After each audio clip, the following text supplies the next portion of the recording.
Mjeku familjar është hallka kryesore si për pacientin, si për shëndetin e një vendi. A mendon, tash unë e di që ju ka vite që ushtroni punën e mjekut familjar dhe keni kolegë që takoheni, flisni, por a mendon që pak mungon ky komunikimi dhe lidhja hala ma e mirë e mjekut familjar me specialistëve tjerë, nutricionistëve, psikologëve, që pacienti të referohet edhe të dërgohet në vendin e dur që me marrë shërbimin, a ka ende punë për të punuar të kjo pjesë që komunikimi i profesionistëve shëndetësor të jetë më i fortë?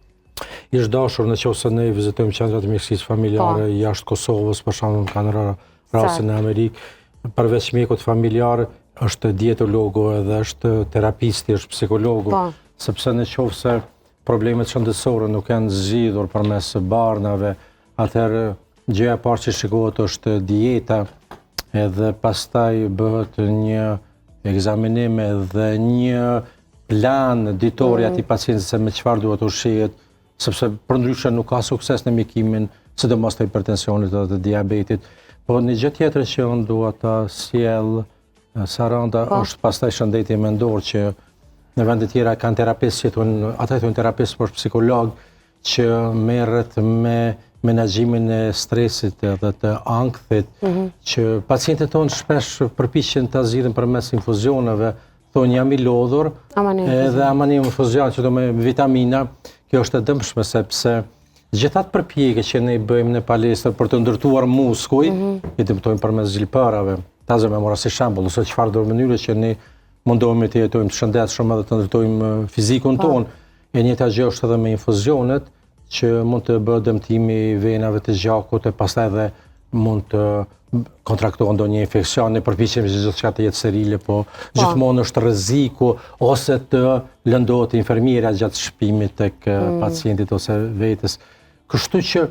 qendrat e mjekësisë familjare në farë mënyrë duhet të kenë vetëm mjek familjar, jo specialitetet të tjera. Po ata duhet referojnë pastaj. Po në qoftë se kanë dietolog edhe psikolog është e kompletojnë atë qendër. Mirë po komunikimi pastaj me kolegë të lëmive të tjera tek ne mungon qoftë me kardiolog ose endokrinolog, edhe për shkak të sistemit që është ndërtuar dhe për shkak të numrit pacientëve që kanë qoftë mjek familjar, qoftë ata, po dhe për shkak se neve në një farë mënyrë na mungon kultura e komunikimit.